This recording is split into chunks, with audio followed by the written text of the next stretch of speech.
존경하는 인물들을 늘 보게 되는데, 여러분은 성경의 인물 중에 가장 존경하는 인물을 누구로 여기시는가요? 어떤 사람을 여러분은 가장 존경한 인물로 꼽습니까? 제가 좋아하는 사람은 세례 요한입니다. 세례 요한은 그렇게 많은 시간을 보내지는 못했습니다. 예수님보다 6개월 먼저 태어났고, 예수님보다 먼저 광야에서 예수님의 나라, 하나님의 나라 천국 복음을 전하였고, 수많은 백성들에게 회개하라, 천국이 가까웠느니라라고 선포한 선지자입니다. 그런데 왜 그를 좋아할까요? 그의 고백 속에 그의 겸손이 묻어 있고, 그의 사역 속에 하나님 나라의 일이 온전히 묻어져 있기 때문입니다.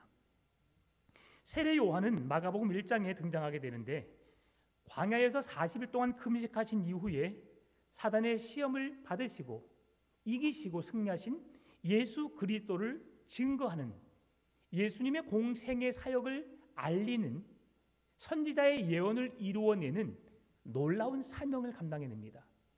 이사야 선지자가 예언했던 그 말씀이 세례 요한을 통해서 나타나게 되고요, 세례 요한이 입은 옷, 약대 털 옷을 통해서 선지자의 예언의 메시지, 이사야 선지자의 예언의 메시지가 그대로 응해지는 사람으로 그 사명을 감당해 주고 있습니다.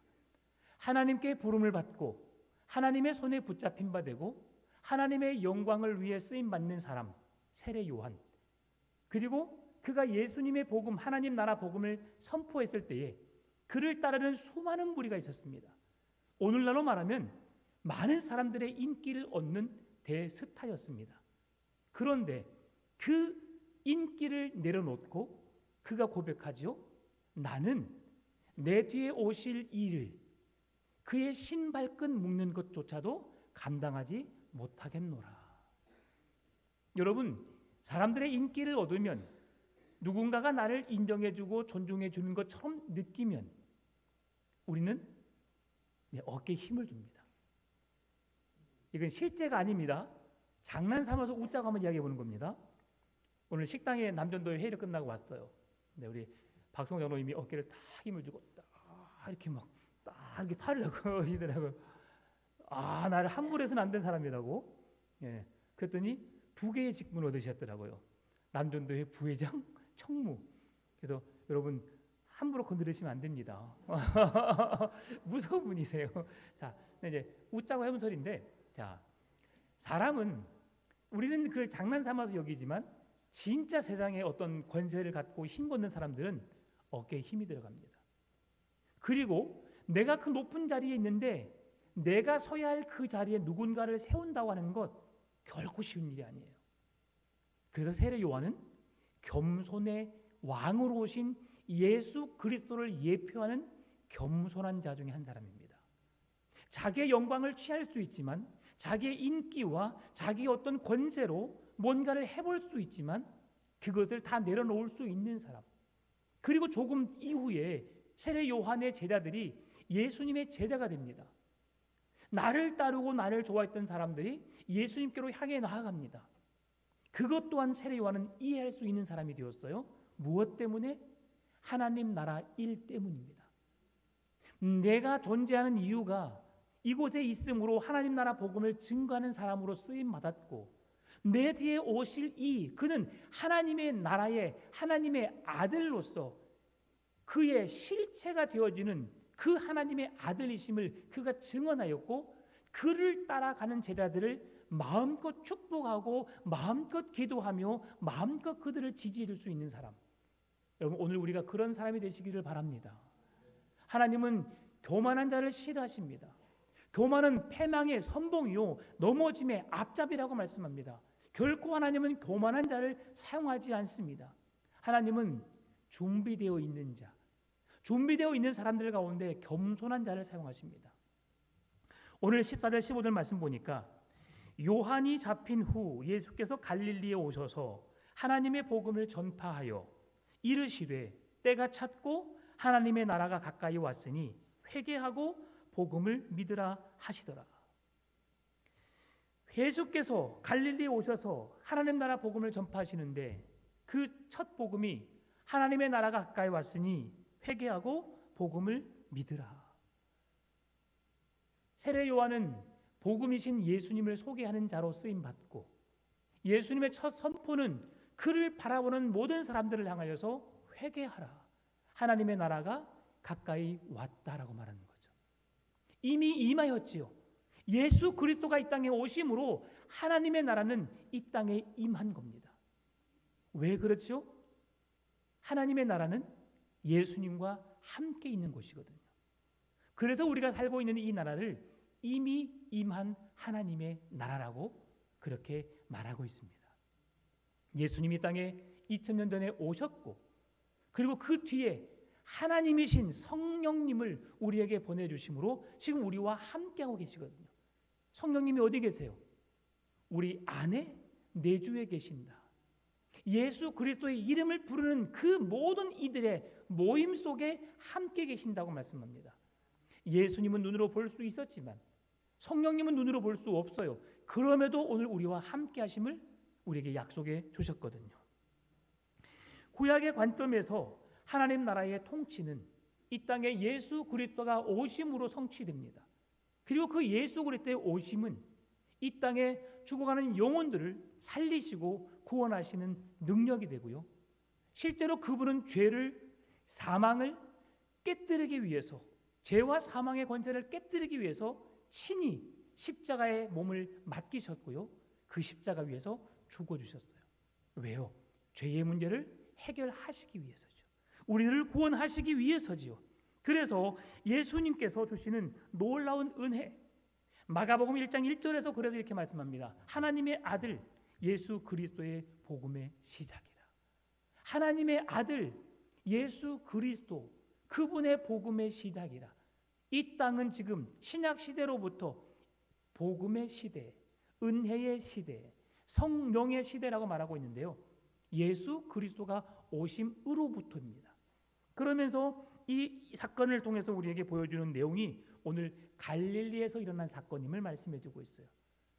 갈릴리 바다는 넓이가 10km입니다. 크지요? 길이가 20km입니다. 수심이 50m나 되는 바다입니다. 그러니 그 광풍이 일었을 때에 광풍이 일어서 그 배를 삼킬 만한 깊은 바다죠. 그래서 호수라고 말하기도 하지만 여러분 호수가 50m나 되는 호수가 있을까요? 없어요. 호수는. 우리 주암호, 주암호수라고 하잖아요. 주암호 1년, 2년만 비 안 오면 거의 바닥에 드러날 정도로 수심이 얕아져요. 그 깊이가 얼마나 깊을까? 한 10m, 20m? 많이 깊으면 30m 되겠죠. 50m는 쉽지 않습니다. 그래서 갈릴리 호수라고 말하기도 하지만 갈릴리 바다라고 말하기도 합니다.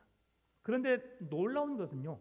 갈릴리 바다는 해수면보다 240m가 낮아요. 아니, 해수면보다 낮아요. 0이라면 마이너스 240이에요. 놀랍죠? 그러면 바다가 삼켜야 되잖아요. 근데 해수면보다 더 낮은 지역에 위치한 곳이 갈릴리 바다입니다. 그렇게 낮은 내륙이 있지만 그 속에는 어종이 한 200여 종, 그렇게 많은 고기가 살고 있다고 합니다. 제가 이스라엘에 갔었을 때에 베드로 고기라고 해서 식당에 내놨어요. 네, 저는 안 먹었습니다. 네. 생선을 별로 안 좋아하거든요. 있으면 먹고 찾아서 먹는 스타일이 아니에요. 그럼에도 생선 좋아합니다. 예, 날것으로 먹는 거 좋아합니다. 예, 그렇게 좋아하죠. 근데 그곳에서 베드로 고기라고 하길래 사람들은 막 베드로 고기 해서 먹었는데 실망했어요. 맛이 없대요. 근데 다시 한번 가면 꼭 먹어보고 싶습니다. 예, 다시 한번 가면 언제 될지 모르겠지만. 근데 그렇게 어원이 아주 풍부한 그 바다가 갈릴리 바다라고 하는 것입니다. 자, 그런데 이곳에서 예수님께서 제자들을 만나고 계시는데 예수님이 시몬과 안드레와 그의 제자들을 만나러 갔을 때에 우연히 만난 사건일까? 하나님께서 행하시는 일들은 우연히 일어난 일일까? 이 세상에서 우연이라는 것은 없습니다. 노사연 씨가 기독교인이거든요. 우리 만남은 우연이 아니야. 우연이 아니야. 그건 필연이에요. 하나님께서 우리를 선택하셨고 우리를 부르셨고 구속하셨고 우리에게 은혜를 베푸신 거예요. 오늘 우리가 살아가면서 한 사람 한 사람을 만나는데 그냥 우연히 만나지는 것이 아닙니다. 그래서 우리는 생각하며 살아야 해요. 왜 하나님은 저 사람을 만나게 하셨을까? 저 사람이 나에게 왜 연락을 했을까? 그냥이 아니라 뭔가를 생각하고 그 모든 만남을 통해서 우리는 복음을 전할 기회로 삼아야 된다고 그렇게 생각하시면 좋겠습니다. 누가복음 5장 11절 11절 말씀에서도 예수님을 만난 사건이 등장하게 되는데 예수님께서 무리들에게 하나님의 말씀을 전하셨을 때에 시몬의 배에서 전하셨던 것을 보게 되면 시몬과 관계가 있었다. 그 전에 시몬과 여러 번 왕래를 했고 만났었고 살펴보았던 것을 보게 됩니다. 무엇을 말씀드리려고 하냐면 교회의 직분자를 세울 때 우리가 아무나 세우는 것이 아니라는 것을 말씀드리고 싶은 겁니다. 그냥 누군지도 모르는데 여러분 직분자를 세웁니까? 딱 오늘 총회를 했어요. 네. 박성호 장로님 부회장 되셨습니다. 총무 되셨어요. 네. 그냥 세운 거예요? 아니에요. 뭔가를 할 수 있겠다고 그 사람이 그 직임을 감당해낼 것이라고 알기 때문이죠. 회장이 누군지 아십니까? 손홍태 장로님이십니다. 회장님은 가만히 계시는데 우리 부회장님이 막 힘을 쓰고 있는 것 같아요. 자, 근데 왜 그러냐면 찾아가고 여러 번 만나고 그 사람이 어떤 사람인지를 예수님이 보신 거예요. 그리고 다른 성경을 보게 되면 베드로를 먼저 만난 것이 아니라 예수님이 먼저 만난 사람이 있죠. 누구를 만났어요? 그의 동생 안드레를 만났어요. 안드레를 만나고 안드레가 예수님의 복음의 소식을 듣고 나니까 너무 놀라운 거거든요. 세례 요한을 통해 듣던 말씀이 그 실제가 오신 예수님을 보게 되니까 놀라운 거예요. 어찌할 줄 모르는 거예요. 그래서 그 주님을 만났다고 베드로에게 전하니까 베드로도 그 주님을 만나러 나간 겁니다. 그런데 오늘 본문의 사건은 이제 그 상황 속에서 일하고 있는 그들을 찾아오신 예수님을 보여주고 있는데요. 여러분 당시 어부하면 어떤 생각이 드십니까? 어부하는 천한 사람이었을까? 천한 사람이었을까? 아니면 어부가 그래도 뭔가를 해낼 수 있는 사람이었을까? 오병이어 사건을 보게 되면 어업이 활발하게 이루어진 때입니다.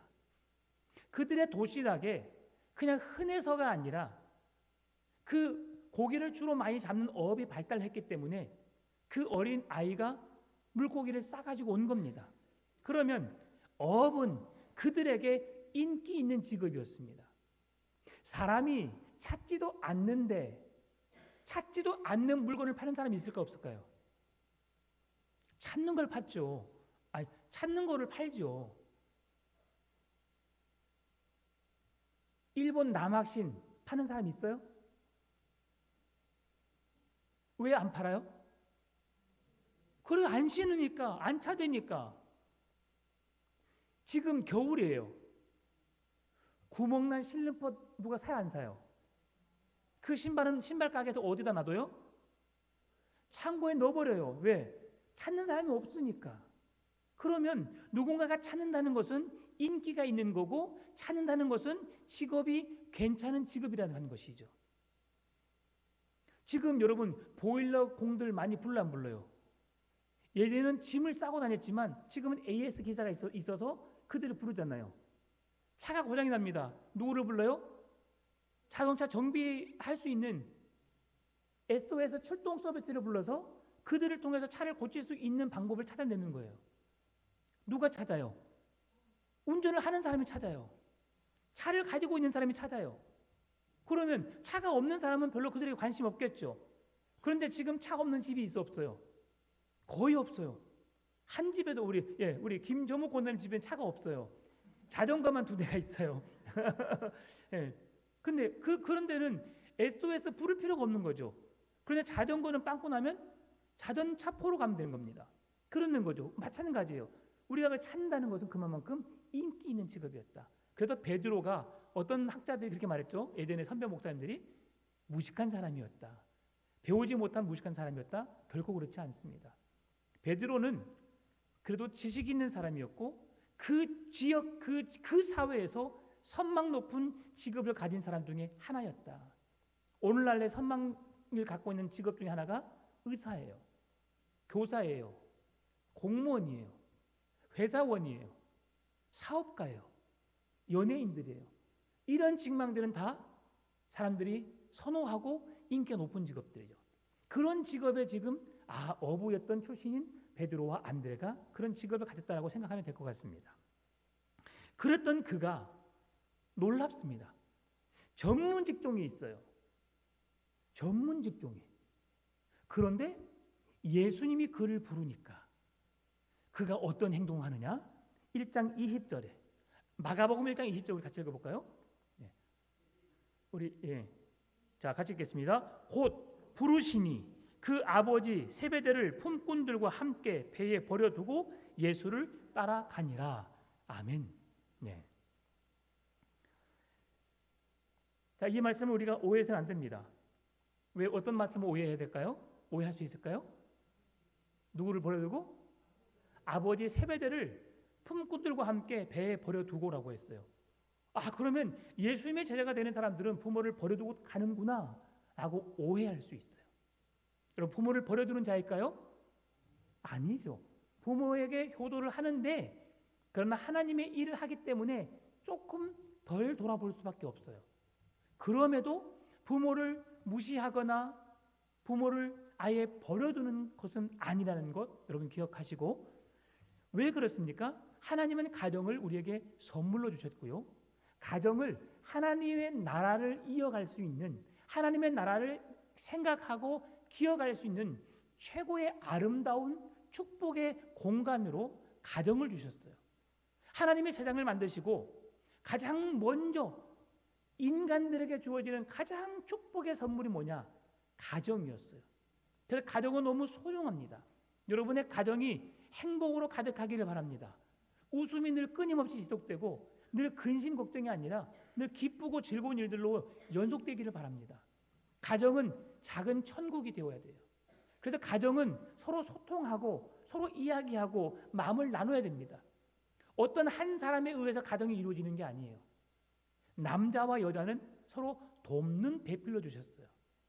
옛날에는 목소리 큰 사람이 이깁니다. 그러죠.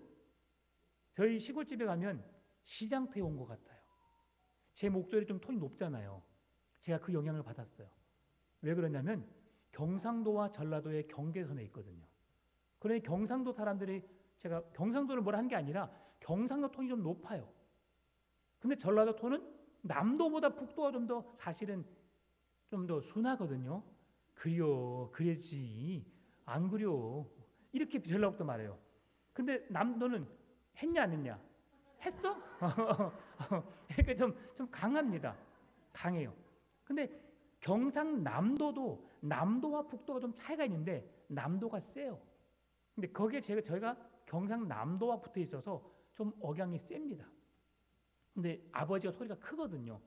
옛날에는 꼼짝 못했어요. 뭔 일만 있으면 아버지가 막 버럭버럭 소리를 내세요. 근데 지금은 꼼짝을 못 하시더라고요. 나이가 드시니까 이제 시골에 한번 갔었는데 당신은 방에 가서 그냥 앉아 계세요 했더니 참 마음이 아팠어요. 대낮에 이불 둘러서 그냥 누워 계시더라고요. 아유 참 초라하다. 예.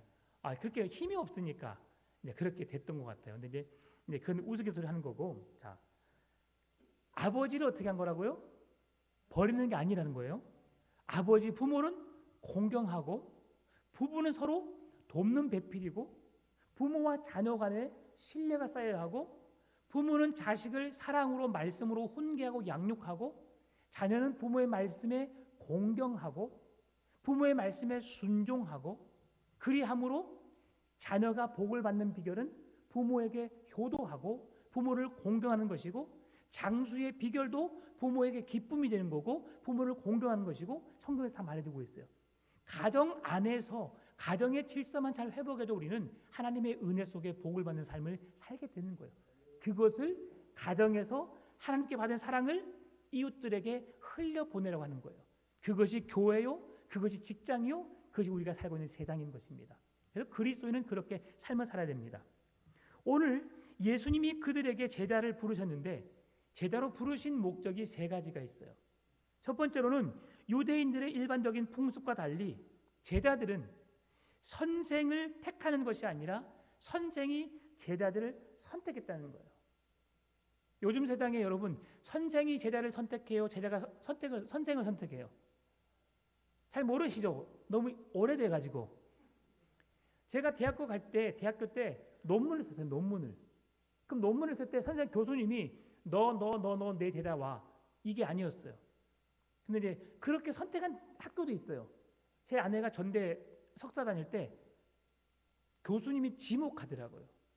거기는 교수가 학생을 지목하는 학교를 다녔고 저는 학생이 교수님을 선택하는 학교를 다녔어요.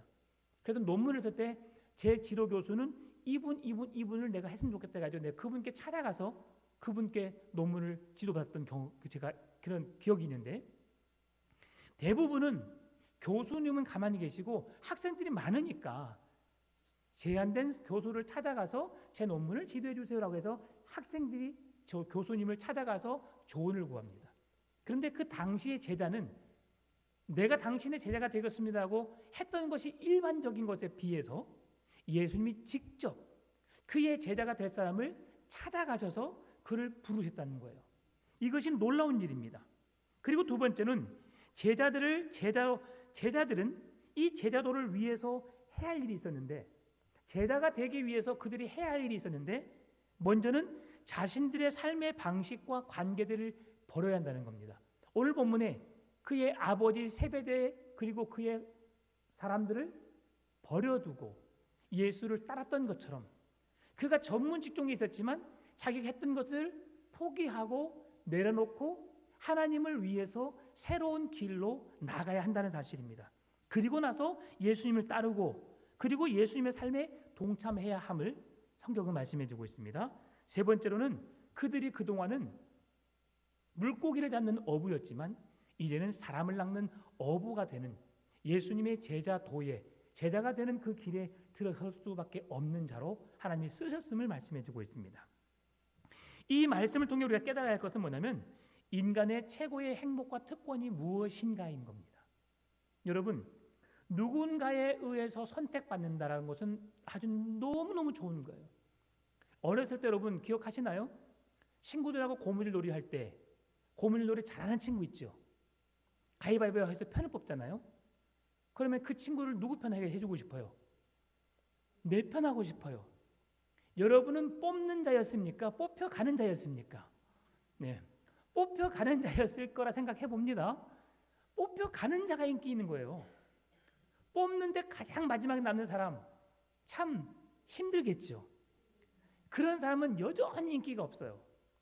1순위로 나는 누구랑 편할래? 딱 데려가는 사람 그 사람을 못 뽑으면 막 아쉬워하고 힘들어하고 막 그런 그죠? 근데 그런 것처럼 그렇게 뽑힌다는 것은 최고의 축복인데 우리가 어떻게 뽑히냐가 중요한 거예요. 회사에서 실력 있는 자로 어떤 일을 맡아서 책임지는 자로 뽑히는 것도 중요합니다. 그런데 더 중요한 것은 하나님 나라 복음을 위해서 하나님의 제자가 되는 것으로 뽑힘 받는 것도 중요한 거예요. 여러분 만약에 여러분의 자녀들이 갑작스럽게 지금 하던 일을 멈추고 아버지 어머니 제가 목사가 될래요. 제가 선교사가 될래요. 제가 사모가 될래요라고 말씀하신다면 여러분 어떡하실까요? 지금은 주님 뜻대로 하겠지만 내가 너를 그러려고 교육시켰냐? 내가 너를 그렇게 키우지 않았다. 내 눈에 흙이 들어가기 전까지는 너 그 일 하면 안 돼. 이렇게 말한 이유가 뭘까요? 아직까지 목회자라고 하는 직업은 선교사라고 하는 직업은 출세하거나 남들 앞에 뭔가를 내세우거나 반듯하게 살아가는 직업이 아니기 때문이죠. 그런데 제가 드리고 싶은 말씀은 뭐냐면 오늘 지금 예수님이 제자를 부르시는 거예요. 근데 그 제자로 부름받는 것이 얼마나 큰 특권인지를 여러분에게 말씀드리고 싶은 거예요. 하나님의 나라 일을 위해서 쓰임받는 여러분 되시기를 바랍니다. 그것이 꼭 목사가 아니어도 괜찮습니다. 선교사가 아니어도 괜찮습니다. 여러분, 교회에서 교사로, 찬양대원으로, 안내위원으로, 환경미화 꽂고자 하는 걸로 하나님이 주신 그 은사들을, 각양 은혜들을 나누는 것 매우 중요합니다. 여러분은 일상의 삶을 통해서 열심히 직장 생활하고 열심히 돈을 벌어서 선교하는 자들을 돕고 구제하는 일에 힘쓰고 성경이 말씀하는 대로 여러분이 사용하면 되는 거예요. 그것이 하나님의 일인 줄 믿습니다. 하나님의 제자가 되는 길인 줄 믿습니다. 그래서 저는 그냥 저 같은 사람은 하나님의 나라를 위해서 똑같이 일을 하는 것이지만 저는 직업이 목사인 사람. 그래서 다른 일을 하는 것이 아니라 성경을 배우고 더 많이 깊이 연구하고 더 많이 알아서 성도들에게 전하는 사람으로 그렇게 쓰임받는 것도 매우 유익한 거죠. 그렇다면 하나님께서 사용하시는 사람은 어떤 사람일까? 오늘 본문의 핵심입니다. 첫 번째로 하나님께서는 성실하고 부지런한 사람을 사용하십니다. 성실하고 부지런한 사람, 오늘 본문의 16절 말씀 한번 같이 읽어볼까요? 갈릴리 해변으로 지나가시다가 시몬과 그 형제 안드레가 바다에 금을 던지는 것을 보시니 그들은 어부라. 그들의 직업이 뭐라고요? 어부예요. 지금 뭐 하고 있어요? 그물을 던지고 있어요. 그러면 자신의 직업에 성실하게 충성스럽게 일하고 있는 사람임을 보여주고 있는 거죠. 하나님은 성실한 사람, 부지런한 사람을 사용하신다고 했어요. 가만히 앉아서 어떻게 누군가가 해주기를 바라는 기다리는 사람이 아니라 내가 직접 고기를 잡기 위해서 그물을 던지고 그 수고를 아끼지 않는 사람, 그 사람이 하나님의 제자가 될 수 있다고 말씀하는 겁니다. 하나님은 지위가 높고 낮은 것을 원치 않아요. 돈이 많고 적은 것을 기뻐하지 않아요. 많이 배우고 못 배운 사람을 원하는 것이 아닙니다. 어떤 사람이든 하나님을 위해서, 하나님 나라를 위해서, 하나님의 영광을 위해서 내가 쓰임받을 수 있다면 그 일을 기쁨으로 기꺼이 열심히 헌신하는 사람을 주님은 원하신다는 거예요. 두 번째는 하나님께서는 꿈을 가진 사람을 사용하신다는 거예요. 17절 말씀입니다. 예수께서 이르시되 나를 따라오라 내가 너희로 사람을 낚는 어부가 되게 하리라 하시니 아멘. 그들에겐 새로운 꿈이 생겼어요.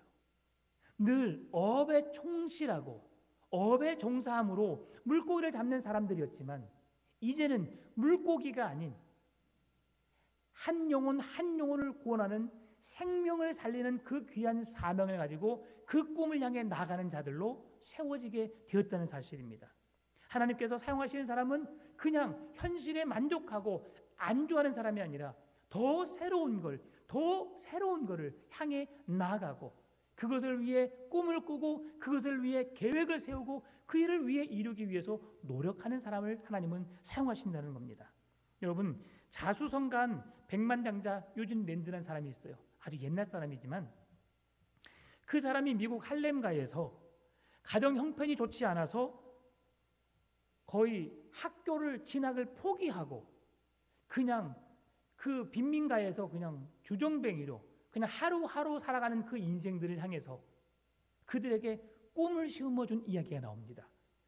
학생들은 공부를 포기했어요. 왜냐하면 환경적으로 누가 공부해도 그 지역 사회에서는 뭐 보란듯 누구에게 내세울 만한 어떤 직업을 가질 수도 없고 그냥 공부를 하나 공부를 하지 않느나 그냥 빈민가에서 그냥 그렇게 살아갈 수밖에 없는 이들이죠. 그런데 유진 랜드가 이렇게 말했습니다. 얘들아, 만약 너희들이 끝까지 학교에 남아서 졸업을 하게 되면 내가 너희들에게 대학까지 교육을 시켜줄게 라고 꿈을 심어줬어요. 그랬더니 그 아이들이 90%가 그 유진 랜드의 말을 들은 90%의 중학교 아이들이 중학교를 졸업하고 고등학교를 진학하고 졸업하고 대학교를 진학하고 졸업했다고 합니다. 여러분, 초등교육을 받고 중등에 그냥 포기하는 아이들보다 중등을 졸업하고 고등을 졸업하고 대학을 졸업한 사람들이 조금 더 전문적인 지식을 가지고 전문적인 일을 할 수 있겠지요. 어떻게 가능하게 됐어요? 누군가가 그에게 꿈을 주니까 그 꿈을 향해 나아갈 수 있는 꿈이 생기니까 그 꿈을 이루기 위해서 그렇게 노력했다는 거죠. 빈민가니까. 돈이 없어서 학교를 가고 싶은 아이도 있었겠죠. 그 돈이 없으니까 그냥 포기하는 거예요. 선교사님들이 우리나라에 와서 가장 좋은 일을 한 게 뭔지 아시죠? 가장 먼저는 낙후된 우리 도시에 병원을 세웠어요. 병원을 세워서 치료받지 못한 정말 우리 죽어가는 영혼들에게 병원을 세워서 치료받게 했고요. 무식한 자들, 배우지 못한 자들에게 학교를 세워서 학교를 통해서 교육을 시켰어요. 광주 기독교 병원이 선교사들이 세운 병원이고요. 수피아 여고, 숭일 고등학교가 다 그들이 세운 고등학교들이에요. 서울에는 연세대학교, 이화여대 다 기독교 선교사님들이 세운 교회 그 학교이고요. 또 병원도 연세대학교 세브란스 병원도 다 미국 선교사들이 외국 선교사들이 다 세운 병원들입니다. 여러분 이렇게 지금 우리 한국에 있는 선교사들이 지금 해외 나가 하는 일도 이런 일들이에요. 학교를 세우고 수도를 파서 우물을 파서 그들에게 물을 먹게 하고 사람으로서 사람의 구실을 할 수 있도록 그렇게 행하게 하는 거죠. 그들을 선교사들이 그들에게 가서 예수를 믿게 하는 것도 목적이 있지만 그들에게 꿈과 희망을 가지게 하고 그 나라가 낙후된 민족이 아니라 우리나라가 선교사들을 통해서 문화가 발달되고 우리의 지식이 발달되고 우리가 어떤 의료의 혜택을 받고 학교의 혜택을 받았다는 것처럼 그런 일들을 하고 있는 것이죠. 여러분, 이 아이들이 어른보다 더 행복한 것은 뭐냐면 꿈이 있다는 거예요. 여러분 꿈을 꾸십니까? 지금 앞으로 내 남은 인생 내가 어떻게 살아가야겠다, 어떻게 해야겠다라는 꿈을 꾸시는 분도 계시지만 그러나 자녀들은 더 큰 꿈을 꿉니다. 내가 이렇게 공부해서 앞으로 뭐가 돼야겠다. 여러분이 학교 다니실 때 대부분 꿈이 뭐였어요? 대통령. 맞죠? 여러분도 그러셨나요? 저는 대통령이었어요. 네. 제가 그랬던 게 아니라 저희 시대 때 대통령이었어요. 저는 대통령 할 수 있을까? 그런데 별로 관심 없었으니까. 대통령이 꿈이었고 조금 지나다 보니까 어떤 장관급, 어떤 사장, 어떤 CEO, 아니면 선생님, 어떤 직업들을 선택하게 됐는데 그래도 작은 꿈이 있으니까 그 꿈을 향해 나가게 된 거죠. 제가 처음 꿈을 꾼 것은 중학교 2학년 때 예수님 만나고 고1 때 처음으로 제가 꿈을 꿔봤어요. 나는 목사가 되어야겠다. 하나님 나라 복음을 전하는 그 귀한 일들 감당해야겠다 하고 한 가지 목적을 향해 지금까지 달려왔습니다. 꿈이 있다는 것은 소망이 있죠. 꿈이 있다는 것은 희망이 있습니다. 여러분 하고 계신 일을 통해 그 일의 전문가로서 우뚝 서시길 바랍니다. 우리 신선 장로님은 참 잘하고 계신 것 같아요. 은퇴하시고 난 이후에 새로운 제2의 인생을 살고 계시는데 그러면서 전국구로 우리 광주 전역에서 참 소문난 실력 있는 성실한 사람으로 많은 사람들에게 인정받고 있어요. 그분이 교회 장로라는 것이 참 늘 기분이 좋고 또 우리 교회를 섬기고 있는 장로님이라는 사실에 더 힘이 나게 합니다. 여러분 그런 전문가가 되시길 바랍니다. 내가 하고 있는 직종에서 성실하게 일하면 그것이 귀하지 않는 직업이 없어요. 내가 하는 일에서 최선을 다해서 성실하게 웃으면서 그렇게 힘있게 나아가면 주위에 있는 사람들이 나를 통해서 이야 저 사람 정말 대단하구나, 저 사람 본받고 싶어라고 하면서 내 안에 계신 예수를 발견하게 될 줄 믿습니다. 세 번째로 하나님께서는 말씀에 순종하고 따르는 사람들을 사용하신다는 거예요. 오늘 본문의 18절입니다. 곧 그물을 버려두고 따르니라. 하나님은 순종하는 사람을 가장 기뻐합니다. 순종이 제사보다 낫다. 왜 그런 거예요? 행하지 않으니까요. 4명의 어부들은 주님의 제자로 부름을 받고 주님이 부르시자 즉시 순종합니다. 잠깐만요.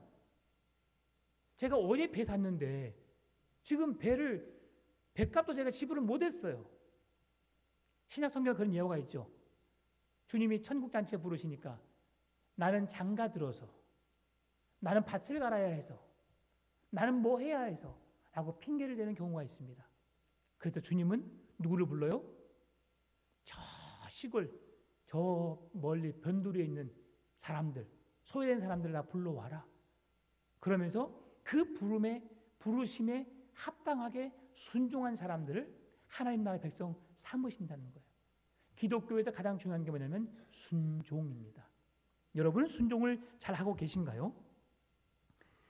더 소중한 것을 위해서 덜 소중한 것을 내려놓을 수 있는 여러분의 믿음이 되었으면 좋겠습니다. 마가복음 10장 29절 30절 말씀 보게 되니까 예수께서 이르시되 내가 진실로 너희에게 이르노니 나와 복음을 위하여 집이나 형제나 자매나 어머니나 아버지나 자식이나 전토를 벌인 자는 현세에 있어 집과 형제와 자매와 어머니와 자식과 전토를 100배나 받되 박해를 겸하여 받고 내세 영생을 받지 못할 자가 없느니라. 나와 복음을 위해서 집이나 형제나 자매나 어머니나 아버지나 자식이나 전토를 벌인 자. 이건 무슨 말씀이냐면 포기한다는 것이 아니라 주님을 위해서 내어놓는 자를 말하고 있어요. 그러면 하나님이 어떻게 하신다고요?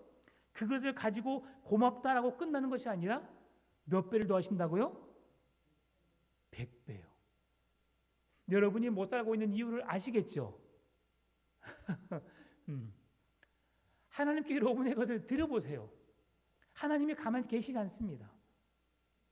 여러분 오늘 집에 가셔서 시험 들지 마세요. 우리 오 목사님 집 재산을 다 갖다 바치라고 하네. 그것이 아닙니다.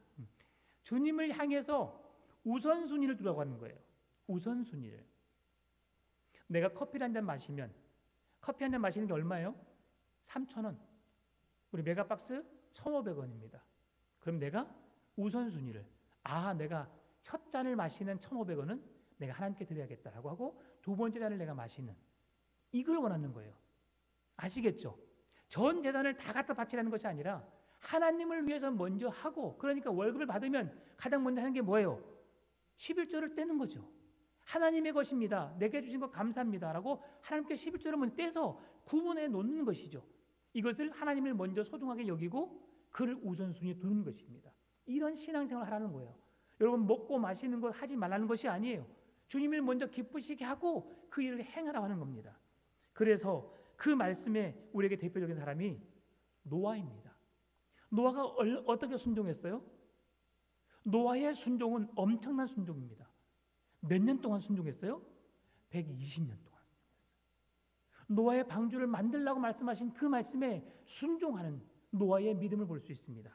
또한 아브라함의 믿음은 보여지는 믿음이 아니라 보이지 않는 것을 향해 나가는 믿음이었어요. 내가 너에게 지시할 땅으로 가라. 주님 어디요? 가. 그냥 순종하는 믿음이었어요. 그리고 구레네 사람 시몬. 예수님이 십자가를 지실 때 그 옆에 그냥 길을 걷는 사람이었어요. 그런데 그 관수가 네가 대신 지어 하니까 하고 지었어요. 그러니 구레네 사람 시몬의 가족은 하나님의 나라를 위해서 쓰임받는 그냥 일꾼이 되었고 하나님의 축복을 받은 가정이 되었어요. 여러분 즉각 순종할 때 하나님께서 놀라운 은혜를 베푸신 줄 믿습니다. 말씀을 마무리합니다. 지금보다 더 큰 꿈을 꾸시기 바랍니다. 그 꿈을 이루기 위해서 노력하시기 바랍니다. 철저하게 하나님의 말씀에 순종함으로 그 말씀을 따라 살아가신 여러분 되시길 바랍니다. 성실하고 부지런하여서 하나님의 뜻을 이뤄내는 사람, 꿈을 가진 사람, 순종하는 사람, 희생하는 사람이 되어서 하나님께 귀하게 쓰임받는 여러분 되시기를 주의 이름으로 축원합니다. 참 좋으신 아버지 하나님 감사합니다. 하나님 나라 천국 복음을 위해 귀하게 쓰임받는 삶을 살아내기를 원합니다. 부지런한 사람, 성실한 사람, 꿈을 꾸는 사람, 그리고 말씀에 순종하는 사람이 되어서 하나님이 원하신 일들을 기쁨으로 감당할 수 있는 우리들 되게 해 주옵시고 오늘 직분자를 세웠습니다. 각 기관의 회장, 부회장, 총무, 각 기관의 부장들을 세웠습니다. 주님께서 그들을 통해 일하여 주옵시고 부지런하게 최선을 다해서 기관의 성장을 위해서 복음 선포를 위해 영혼 구원을 위해 힘쓰는 기관들 되게 하여 주옵소서. 감사합니다. 살아계신 예수님의 이름으로 기도드리옵나이다. 아멘.